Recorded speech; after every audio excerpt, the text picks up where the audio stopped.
Yo, Beth. That shit crazy. On a Saturday,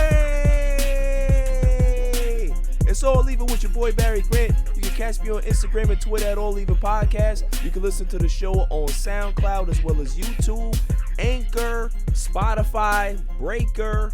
It's going to be on Google Podcasts shortly. So we got it on some different platforms where you can find your podcast available. Lots to get into this show. NFL, Thursday Night Football. We're going to have NFL picks as well. NBA preseason has started. KYRIE Irving is in the news again. Paul George is officially the biggest crook in all of basketball. NBA preseason basketball has started. Steven Jackson said some interesting things about James Harden on his IG. And the greatest segment on the planet, Dummy of the Week. So let's just jump right into it. Week 14 is underway. We had Thursday Night Football. It was a complete debacle. So we're definitely going to go ahead and talk about that game. Let's go ahead and just get it started. Rams and Patriots. Rams beat the hell out of the Patriots 24-3. It was a complete drubbing. A pick six by Cam. Cam Akers, the rookie running back for the Rams, goes nuts. He runs for 171 yards. That is a Rams rookie record for rushing. And Jared Goff didn't really have to do much. The defense showed up. Jared Goff, 137 yards, a touchdown and interception. He did just enough to keep them afloat. But that defense, man, that defense was just in the backfield all night. Brockers, you had Aaron Donald get a sack. It was complete domination. I like what I'm seeing out of this Rams team. I really think that they have a shot to make a deep run into the playoffs. You know, because of that defense, because Sean McVay is such a good coach, they have a legit shot to possibly get to the Super Bowl again. Now, will they? Obviously, we don't know that. We have to see how everything unfolds. But what I'm saying right now is that they have a good shot because the running game is starting to come around at the right time. Maybe Cam Akers is the guy, you know, with all those other running backs that they've had there. Henderson, you know, Brown. Maybe Cam Akers is the guy. Maybe it's time for them to give this kid more carries, give him the keys, and see what happens.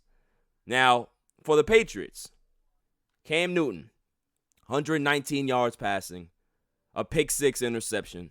He was benched for Jarrett Stidham, and the Patriots have problems. They have legit problems from top to bottom. There's not much talent here. Bill Belichick has committed to Cam Newton. He said that he's his quarterback going forward. And that's great for Cam. That's great to keep his confidence level high. That's great to keep the confidence level of the team high because, you know, a quarterback change when the team doesn't feel that it's the quarterback's fault can really go a different way. Like it can really be a negative reaction. So Belichick sticking with Cam, I have no problem with it. Now I have a few questions to ask. Is Cam Newton done? My opinion is I think he is. I think Cam Newton is shot. I don't think that Cam Newton no longer is a number one quarterback. I don't think that he's going to be a dominant starting quarterback anymore. He can start, but he's just going to be one of those middle of the road type of quarterbacks that are just there. Maybe he becomes one of those transitional quarterbacks. I don't know, but I don't see the Cam Newton of old. And I think it's just the fact that he's been hit a lot. He's been beat up a lot in the NFL. I don't think that his body can be able to do what he was doing before. Now, can he evolve into something that we've never seen him be, like an accurate passer of the football? I doubt it. Can it be possible? Absolutely. Anything is possible. But his history shows you that he's an athlete. He uses his legs. He uses his physicality to get where he needs to be. That's Cam Newton's game. And because of that, his body is starting to break down. It's starting to slow down. Certain things that he used to do, he can't do anymore. He's fumbling the football. He can't hold onto the football. Things like that. And then when you add the lack of accuracy on his passes, the errant throws, all of those things that puts his team in a bad spot. When you get older, those things are going to continue. It's not going to get better. Now, hopefully, the Patriots can be able to get some more talent so we can have a better opinion or have a little bit more data to back up your claim or my claim or whoever's claim. Pro Football Focus, whoever wants to say that the Patriots still are pretty decent or their line is competent or whatever it is. That's what we need. We need to see this team with a little bit more weapons, a little bit more talent on it to really evaluate them. But I'm just saying, from my personal opinion, I don't think Cam Newton has much left. Another question we can ask, is Bill Belichick done? I'm going to say no, not yet. And the reason why I'm going to say that is because I can make a comparison to another great Hall of Fame coach that had a 20-year run of dominance, 5 titles. It's in another sport, but we can still make the comparison. Greg Popovich. Greg Popovich had a great run in San Antonio. He's still there, but things are a little different now. Tim Duncan is gone. Ginobili's gone. Parker's gone. Kawhi Leonard's gone. So the Hall of Fame supporting cast that he had is gone. You now have these spare parts that don't really mesh well together. You have some young talent that hasn't proven themselves yet, and they didn't make the playoffs last year. And I'm sure they're going to struggle again this year. But does that mean that Popovich is done? Not necessarily. We have to see how they bounce back this year, and we have to see how the young players are listening to him. If they're starting to tune him out, then it's time for him to go. That's probably what happened to Jerry Sloan in Utah, and that's why he decided to retire. Greg Popovich is not there yet, and that's why I feel that Bill Belichick is not there yet. 1 year is not going to tell me if Bill Belichick is shot. 2, 3, 4, 5 years of this, yeah, it may be time to hang it up. So I know that Bill Belichick, the crazy, maniacal scientist, evil genius that he is, he's going to make sure that they draft well, they get some talent back in here, and they get back to Patriots football. I have no concern about Bill Belichick. I really don't. He's such a student of the game that he will figure it out. Now, is attaching himself to Cam Newton next year a smart idea? I don't know, man. I think that if Bill Belichick is smart, they draft a quarterback. You have to draft a quarterback and just keep your options open. I don't think Jarrett Stidham is the answer. I think that you have to draft a young quarterback in this draft because possibly you may be able to see your next franchise quarterback. That's my opinion. I don't look at Cam Newton anymore as a star. He's not. He's just a quarterback. He's just a starting quarterback in the NFL, just like Ryan Tannehill, just like Kirk Cousins, and just like guys like Nick Foles. That's sadly where Cam Newton's career has gone. A former MVP, he used to be Superman, and now he's just Clark Kent without the powers. That's basically Cam Newton right now. After the break, my NFL picks on a Saturday. It's all even. I've had so many people tell me that Anchor is great. Anchor is this, Anchor is that. But I have to tell you, man, those people were right. If you haven't heard about Anchor, it's the easiest way to make a podcast. Let me explain. It's free. There's creation tools that allow you to record and edit your podcast right from your phone or your computer. Anchor will distribute your podcast for you so it can be heard on Spotify, Apple Podcasts, and many more. You can make money from your own podcast with no minimum listenership. It's everything you need to make a podcast in one place. Download the free Anchor app or go to anchor.fm to get started. Why wait? Get at it now. Welcome back, y'all. So let's get to these NFL picks for Week 14. Let's do it. First game up, we got the Cowboys and Bengals. Cowboys are 3-9. Bengals are 2-9-1. I'm picking the Bengals to win this game. I don't want the Cowboys to win another game for the season. I'm biased. Yes, I'm a Cowboys fan. I have the Bengals winning this game, though, and I got them winning it, not really in a shootout, but a pretty high-scoring affair. 27-24, Bengals win the game. Next game after this is going to be the Texans and Bears. Texans are 4-8. Bears are 5-7, and in a free fall In this particular game, though, I had the Bears winning. I had the Bears winning 24-17.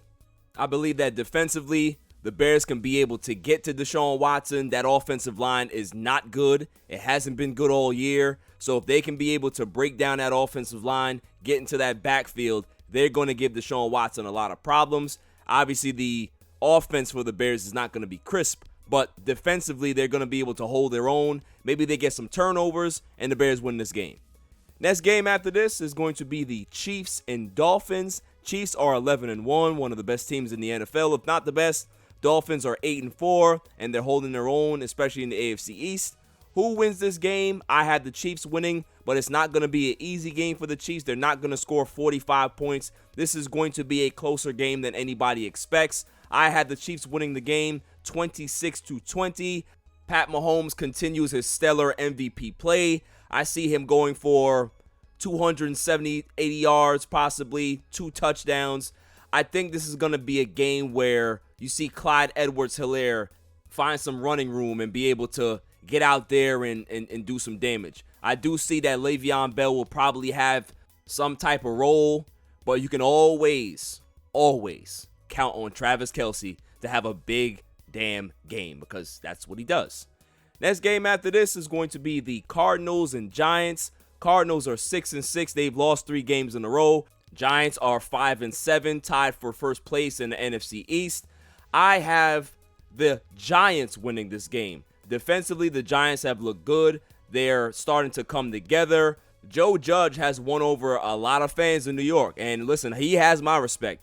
They look like a disciplined team. They're playing well. I like what I'm seeing out of the Giants. I do still feel that the Cardinals are banged up. You know, I see that DeAndre Hopkins is healthy. He's ready to go. But how effective is he going to be in the game? How effective is Kyler Murray going to be in the game? He hasn't looked great over the past few weeks. Their running attack has been non-existent. So, you know, they're going through a little struggle right now. I had the Giants winning this game. It's going to be a good game. Giants 30, Cardinals 24. Next game after this is going to be the Vikings and Buccaneers. Vikings are 6-6. They've stormed all the way back from that horrible start that they had. They're now 500, which is a great thing against the Tampa Bay Buccaneers that are a little bit in free fall. They're 7-5. Who do I have winning this game? I got the Vikings winning this game. Vikings win this game 31-27. Dalvin Cook goes nuts. Expect at least 125 yards from scrimmage for Dalvin Cook. He's going to be dominant. He's always dominant. And if the Buccaneers can't stop him, which I know they can't because that defense does not look that great, it's going to be a long night for the Buccaneers. Tom Brady still throwing the ball pretty well, but he has shown some signs of regression. That passing attack is just dink and dump. There's nothing over the top. There's nothing downfield. You know, Antonio Brown has come in here and he's just playing the underneath stuff. That's his role. That's what they're asking him to do. But this is not an effective offense. They cannot move the ball how they're supposed to be moving the ball. They have weapons that can go over the top, that can stretch the field. They're not doing that. Why? Because the quarterback can't get them the football. Next game after this is going to be the Broncos and Panthers. Broncos are 4-8. Panthers are also 4-8. So this is not a game of playoff implications. This is just a game to be able to see what talent is going to be on these rosters going forward, who's going to be able to step up and make a name for themselves. With that being said, I have the Panthers winning this game. Christian McCaffrey should play. They said he's doubtful, but whether he suits up or not, I still feel that the Panthers are going to be able to effectively move the ball on the ground. They'll be able to move the ball through the air as well. You know, Teddy Bridgewater has looked pretty good. Mike Davis has filled in nicely for Christian McCaffrey. He's had a very, very good season. So they're going to continue. I have the Panthers winning this game 28-21. Next game after this is going to be the Titans at Jaguars. Titans are 8-4. Jaguars are 1-11. This is not a game where you have to really think that hard about. Titans are coming off that terrible performance against the Browns. They're going to beat the hell out of the Jaguars this game. And I have the Titans winning 32-17. I believe Derrick Henry gets back in form. He's going to have a decent game. Ryan Tannehill is going to make sure that he controls the clock, game manage, do what he does. But listen, the Jaguars defense has played inspiring football over the last few weeks. So there's a possibility that the Jaguars can be able to keep this game close. But can they keep the game close enough to allow their quarterback to win the game? No. Quarterback is not talented enough to win the game. So they'll fight, they'll try their best, but they'll definitely lose this game to the Titans. Next game after this is going to be a good one. This may be the game of the week, possibly, between the Colts and the Raiders. Colts are 8-4, Raiders are 7-5. I have the Colts winning this game. Defensively, they're one of the best teams in football. They're going to be able to win this game. I have a score of 30-20. Phillip Rivers continues his decent play. You know, he's not a bad quarterback. He's not a great quarterback anymore, but he continues to make the proper throws, accurate throws. The offensive line is impressive. The defense, like I said, they make stops. They get turnovers. And Derek Carr, as good as he is, this defense is fast, and they're going to be able to get at him and get at him quick. If he doesn't get the ball out of his hands quickly, it's going to be a long night for those Raiders.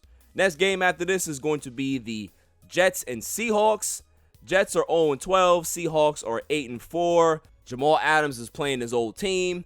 You know, he recently said that he doesn't hate Adam Gase, but felt that, you know, they weren't committed to him. They didn't really want him there. So expect him to be fully motivated to make some big plays on the Jets, be in that backfield all day, and put some big hits on. I have the Seahawks winning this game and winning it big, 35-17. Russell Wilson dominates. Expect 3 touchdowns, maybe 320 yards. DK Metcalf is going to be unstoppable. And the Jets, their defense has played decent. They played inspired defense, but talent-wise, they just don't have it. They don't have enough. Next game after this is going to be the Packers and Lions. Packers are 9-3. Lions are 5-7. I have Green Bay winning this game and winning it big, 35-20. Aaron Rodgers continues his stellar play as well as he makes his case for the MVP. Expect 290 yards, 2 touchdowns, no interceptions, a clean game for him. Aaron Jones, 75 yards. Devontae Adams is going to be a dominant player. You already know that. The connection between Aaron Rodgers and Devontae Adams is arguably one of the best in the league, if not the best in the league. So, you know, they're going to continue their dominant play and continue to ascend at the top of the NFC, possibly looking for a bye now. Next game after this is going to be the Saints and Eagles. Saints are 10-2. Eagles are 3-8-1. Saints win this game and they win it easily, 35-20. The fact that the Eagles are throwing Jalen Hurts to the fire, throw him to the beast. Hey, listen, he needs the experience, but this is not a game that he's going to have a good game. Saints defense is one of the best in the league. They're going to be able to come after him and come after him often. He's going to make a lot of mistakes because of that rush, and that offensive line is one of the worst in the league, so you already know what's going to happen. He's going to get sacked. He's going to get sacked often. Offensively for the Saints, they're going to be fine. Taysom Hill, he's played well. Michael Thomas has looked like he's back into form. Alvin Kamara, he's a stud. So we know what we're going to expect out of the Saints offensively, but defensively is going to be what carries them in this game. They're going to be able to dominate the Eagles at that line, and you know it's going to be a drubbing, a real beating. Next game after this is going to be the Falcons and Chargers. Falcons are 4-8, Chargers are 3-9. I have the Falcons winning this game. They've been playing decent football over the last few weeks. I see Matt Ryan playing well. Is Julio Jones going to be playing? I think Julio has been ruled out, so he's not going to be there. Expect a big game out of Calvin Ridley, Hayden Hurst. And for the Chargers, you know it's a struggle. It's not about this year. Justin Herbert has looked fantastic, but they have a lot of work to do. They have a lot of stuff to be able to continue to build on. Austin Eckler's back, so maybe they'll have some, a different dynamic offensively when it comes to running the football, but I don't see them winning this game at all. I don't see them winning this game. Next game after this is going to be the Washington football team against the 49ers. Washington is tied for first place in the NFC East, and I have Washington winning this game. It's going to be a low-scoring game. I have the Washington football team winning 20-17. Defensively, they've been playing fine. Alex Smith has been playing really good. He's the story of the year. I like to see him continue his good play and just have a feel-good story, something to root for. I hate Washington. I hate their owner, but man, Alex Smith has made me want to watch Washington football team games. So, I have them winning this game. They've been playing great defense. They've been getting after the football. So expect a big game out of them. For the 49ers, you're going to see Nick Mullins struggle. That defensive line is going to be able to get at him. And if he's always on his back, there's no way he can be able to make plays. So this is why the 49ers are going to have a long night. Next game after this is going to be a doozy. This is going to be game time. Maybe, just maybe, that this is 100% going to be the game of the week. Steelers and Bills. Steelers are 11-1. Bills are 9-3. Who do you got winning the game? I got the Steelers winning the game. Yeah, I said it. Steelers win the game 27-22. Defensively, the Steelers are going to be able to step up. They're going to be able to get to Josh Allen and stop that running attack, which is, it's not one of the best running attacks in football, but they're decent. But the Steelers are going to be able to get to him. They're going to be able to get to that line. They're going to be able to do some damage and win the game. Ben Roethlisberger is going to be able to pass and get some deep shots downfield. Expect a big game out of Juju. Expect the running attack to actually be effective this week because they haven't been effective in the last few weeks, hence why the offense has struggled a bit. I think that they get back on track this week, and it's going to be a great game. I can't wait to see it. This is going to be probably my favorite game to watch this week. And for the Monday Night Football game, the Ravens and Browns. Ravens are 7-5. Browns are 9-3.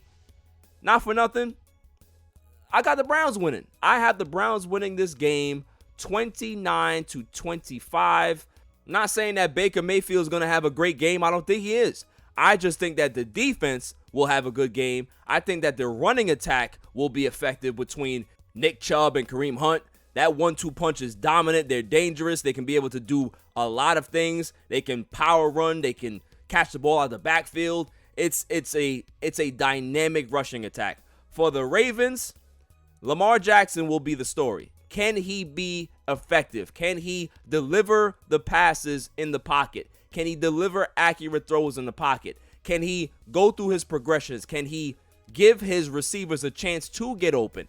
There's a lot of things that I need to see out of the Ravens, but I don't think that they're going to be able to have that type of success in this game because that defensive line for the Browns, they're dangerous. They're physical. They're fast. They're going to be able to close those running lanes for Lamar Jackson, and he's going to be forced to make plays. And we've seen over the last few weeks that he's not made plays.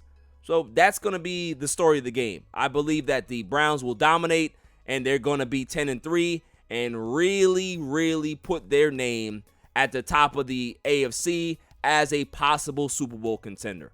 Do people think that they're actually going to get to the Super Bowl? Hell no. But they're going to be in the playoffs. They're going to make some noise. So they got a shot. If you can get in and get hot, you got a shot. That's it for my Week 14 NFL picks. Let's see how I do. Last week was pretty decent. It wasn't great, but it was decent. Hopefully I have a bounce back week this week and win some more games. Win some more money. Be happy. After the break, some NBA news on a Saturday. It's all even. Yo, what up? It's your boy DJ G Money, representing that Flip the Script podcast. But listen, right now I'm listening. I'm tuned in. I'm tapped in to a brand new podcast called the All Even Podcast with my man Barry Grant. Yo, B, what's up, man? Congrats on the new podcast. I'm listening right now. I'm tuned in. Fire, all even. We here. Let's go. Welcome back, y'all. So I'd like to report a crime. It's happened in Los Angeles around, the Staples Center. But it's not the team that plays upstairs. No, it's the other team that actually has a crime that was committed against them. They're already in the basement, and somebody has stolen money from the Clippers. Paul George signed a 5-year, $226 million extension to stay with the Clippers. That makes him the highest paid player in all of the NBA. I'm going to repeat that to you. Paul George has signed a 5-year, $226 million deal that will make him, annual salary-wise, the highest paid player in the NBA. If this is not the biggest heist in all of basketball, possibly in all of sports, I don't know what is. For a guy to be able to excuse his way out of poor play in the playoffs, to be able to throw his coach under the bus and lie about how he was used, for a guy to be able to hit the side of the backboard and score in an elimination Game 7 game, 10 points, just signed a 5-year, $226 million extension. This can only happen for a team like the Clippers. You know why this can only happen to a team like the Clippers? Because when Kawhi Leonard decided that he was going to become a power broker in the NBA, he said that unless you want me to go to the Lakers, go get me Paul George. So the Clippers had no choice. They had to go call Oklahoma City, give them 6 first-round picks for Paul George. Fast forward, the season didn't go as planned. Paul George didn't play how they expected him to play. What do you think that they were going to do? They have no choice. They backed themselves into a corner to do this move. Why would you now allow the guy that you traded 6 first-round picks for, you mortgaged your future for? Why would you allow him to have the choice to walk out the door? This is why the Clippers are a dysfunctional franchise. To give this type of money to a guy that knows he's not worth it, knows he's like, well, you know, I like the security. I wanted the security. Of course you wanted the security, Paul George. You know why? Because if you would have hit the open market, there's no way in hell any team would have gave you close to that money that you were going to get from the Clippers. Based off your play, based off your attitude, based off the excuses that you make constantly. The Clippers, you guys know how to make news. It's comical. Anthony Davis signs a 5-year, $190 million extension. He's an NBA champion. Paul George gets 5 years, $226. Oh, man. What a world. That you can be mediocre and make all of this money. That you can claim that you're a star and make all of this money. Where does this put the Clippers for the future? It puts them right where they're always supposed to be. In the basement. In the basement. I don't see how you're able to make your team any better by committing this much dollars to this guy. How do you improve at your point guard position that you don't have? How do you improve at your swing positions? How do you improve at your power forward positions? I don't see that Serge Ibaka is going to sign there long term. He's one and done. He's going to be able to opt out of that deal and get some more money. Or maybe he does stay. Who knows? But they need so much more help that committing this much money to Paul George is just hamstringing your franchise and handicapping your franchise for the next 5 to 6 years. It's reckless. But what do you expect out of the Clippers? What do you expect? However, though, don't be surprised if this now opens the door for the Clippers to trade him. That's not out of the possibility. That's not out of the realm of possibility. If they're smart, they will do that. Are the Clippers actually that smart? No, they're not. Moving on. Preseason started. There's a lot of games that happened, and you know, the Knicks, they didn't look too bad. Obi Toppin looked good. RJ Barrett made some plays. Julius Randle's still turning the ball over. Kevin Knox looked good. So they have some pieces here. If they can be able to develop these guys to a level where they can really compete, the Knicks may have something. They may have something. RJ Barrett, I like RJ Barrett. I know he's going to get a lot of flack here in New York because when you're drafted that high, people are going to expect that particular position to elevate their franchise. He may not be able to do that. He may not be a franchise elevating player, but he's going to be a good player. A superstar? Nah, not really, but a very good player. And if you can put other very good players around him, you can have something. You can have something really special. I like what Leon Rose has done in regards to free agency. He didn't spend that much money and, spend for like a Gordon Hayward and get desperate. They preserved their money. They drafted well. Let's see how this goes. We have to give them a chance to be able to prove to us that they know what they're doing. The Houston Rockets, they didn't look too bad either. John Wall looked sharp. He looked fast. He looked like his old self. So we're going to see how that continues to develop. It was great to see Boogie Cousins on the court as well. He played well. So, the Rockets may end up surprising some people. Are they going to be a championship team? Hell no. But they'll surprise a few people. Portland looked good. Carmelo Anthony had a big game, 20-plus points. So, the Lakers, they look good.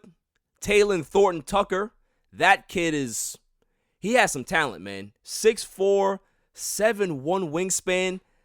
Just all arms and legs. That's all he is. And he can make some plays, man. He showed me some stuff in the bubble last season. He's going to continue to impress and grow.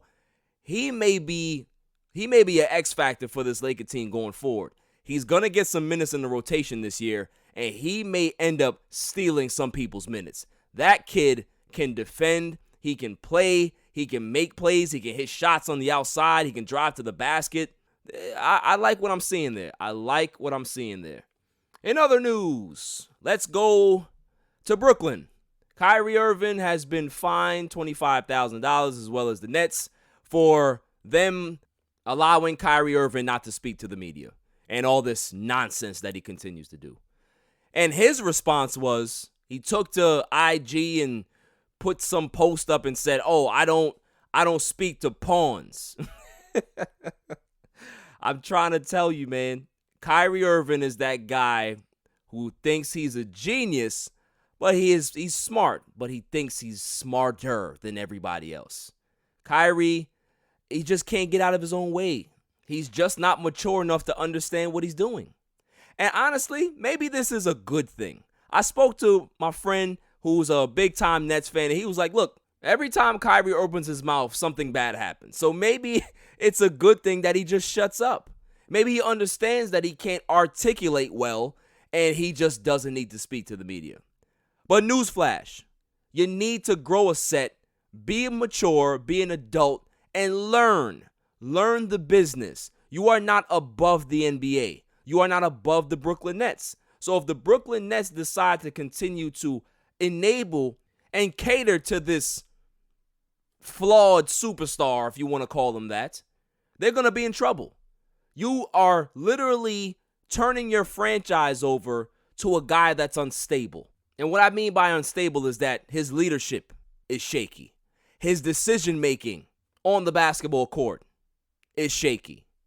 He doesn't make his teammates better. He continues to be a polarizing figure because he's doing it. It's self-inflicting wounds. Nobody's doing this to Kyrie Irving. He's doing it to himself. When you are the most polarized figure on your team and Kevin Durant is on your basketball team, that says a lot about you. It's a big top circus, like I said. It will continue to be the big top circus all year. And I'm going to be front row with my popcorn enjoying every second of this collapse because it has dumpster fire written all over it. It's going to go two ways. Either the Nets are going to be super successful and be one of the best teams in basketball, or it's going to be really, really toxic. There is no middle ground here. There is no middle ground. Not at all. In other news, Steven Jackson took to his IG to criticize James Harden. It was beautiful. He said that it's a little disgraceful on Harden's part that he's not supporting the young black coach, Stephen Silas. You finally got a black coach, a budding star in the NBA, and you're pulling this nonsense. You're not showing up to training camp. You're having parties with rappers. It's like you want to be a rapper. You're a basketball player. Behave like a basketball player. Behave like a professional. And I ain't gonna lie to you. I agree with Steven Jackson. James Harden, like I've said ad nauseum, has been given everything from the Houston franchise. Anything that he wants, they got him. You want front row access passes to every strip club in Houston, every strip club in Texas, you got it. Any superstar that you wanted, we tried to get it for you. And it didn't work. You wanted D'Antoni? We got you D'Antoni. It didn't work. So now let us bring in a young guy that has a great mind, and possibly this may be the change that's needed for you to get to that next level. Who knows if Stephen Silas might not be the next best great head coach in the NBA. But the fact that James Harden is not willing to give this guy a shot, and you want to turn your back on the franchise that's given you everything, it's a little pompous. It's a little crying over spilled milk. Oh, they didn't tell me that they were hiring Stephen Silas. I wanted John Lucas. I wanted Ty Lue. Grow up. Grow up. This is a business. You don't own the team. They felt that this was the best interest for them to move in this direction. And since you're their star player, they would say, well, I don't think that James would have a problem with this. This is a young black coach. I'm sure he'll be able to give this guy a shot. But to their shock, to their dismay, no, I don't want this. I want to go to Philly. Come on, man. Come on. Cut that shit out. Because at the end of the day, young black coaches in the NBA are few and far between. Support the man. Support his chance to be a special coach. Help him get there. And if things don't work out, then you can be able to ask for a trade next season or, wait until 2 years and become a free agent. But my thing is that why are you not giving this guy a shot? Like it's like he's a bum. Like, come on now. There's a reason why the Houston organization looked at Stephen Silas like, yo, this guy's special. Give him a shot. But no, James Harden wants to do what James Harden does. And this is why you can't trust a guy like that. Because he wants to leave an organization that he helped destroy and go to another organization to destroy them. No. You're going to stay here and sit in what you created. After the break, the greatest segment on the planet, Dummy of the Week. On a Saturday. It's all even. This is a public service announcement. Down on your luck? Tired of being curved? Sick of going out with the fellas and being the only loser without a lady? Well, I got something for you. It's called Sex Panther. Legend has it that it's made out of real bits of real panther, so you know it's good. To men, it stings the nostrils. But to women, you may as well be a slab of meat in a dog pound. And that's not all it does. You could be getting ready to see that special fox and disaster hits. No money in the budget for gas, only dinner for two. No problem. The fumes from Sex Panther can give your car 38 miles to the gallon. Sold you yet? I thought so.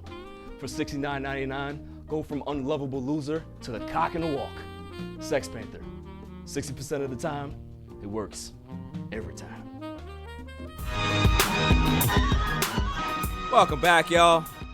So without further ado, the greatest segment on the planet, Dummy of the Week. Dummy, yeah. We pick candidates on Tuesday and Saturday, and then we pick the winner on that Saturday show. So Tuesday, we had Paul George as a candidate. And as much as I want to give Paul George the crown because he owns so many already, it's not him. It's not him. May I have the drum roll, please? And the winner is Kyrie Irving, point guard for the Brooklyn Nets.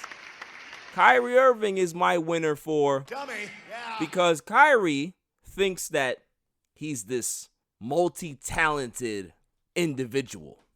Not only is he a great basketball player, and he is. Yeah, I will never take that away from Kyrie Irving. He also now thinks that he's a superstar rapper. He released a little clip or snippet on his IG Live that he was spitting. And man, I'm going to tell you right now, trash.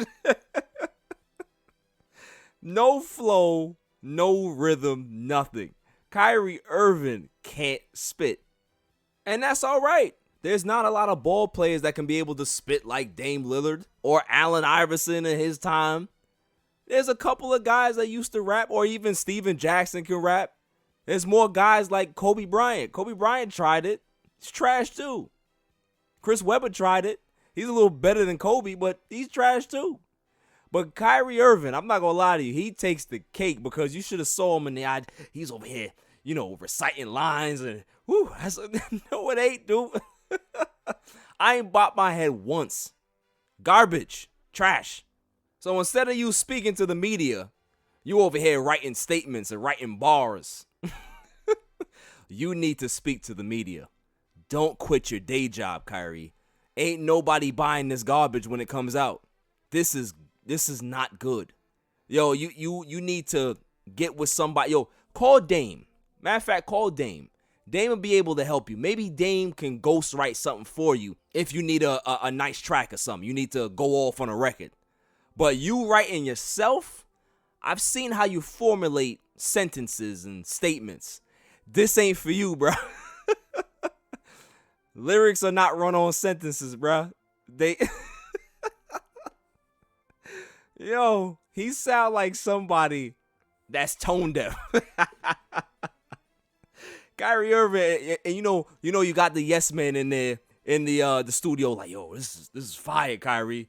And they text on their phones, yo, son, this dude don't get it. Like, I know this is my job to support him, but yo, this ain't it.